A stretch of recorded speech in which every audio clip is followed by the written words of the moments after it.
Hello everyone, welcome to PC Error Detective. In this video, we'll explain how to check memory speed on Windows 10 so you can quickly see how fast your RAM is running on your computer. Step 1. Click on the search icon on the taskbar, which is located next to the Start button.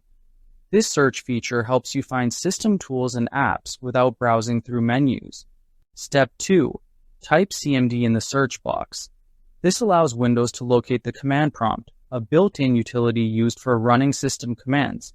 Step 3. Right-click on command prompt from the results. Right-clicking opens additional options that give you more control over how the tool runs. Step 4. Click on Run as administrator. This is important because hardware and memory-related commands require administrator permission to show accurate details. Step 5. If a user account control prompt appears, click Yes.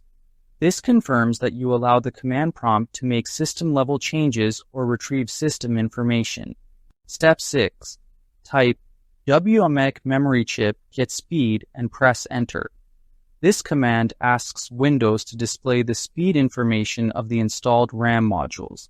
Step 7. Check the displayed result on the screen. The number shown represents your RAM speed, helping you understand your system's memory performance. Thanks for watching, and don't forget to subscribe to PC Error Detective for more easy and helpful Windows tutorials.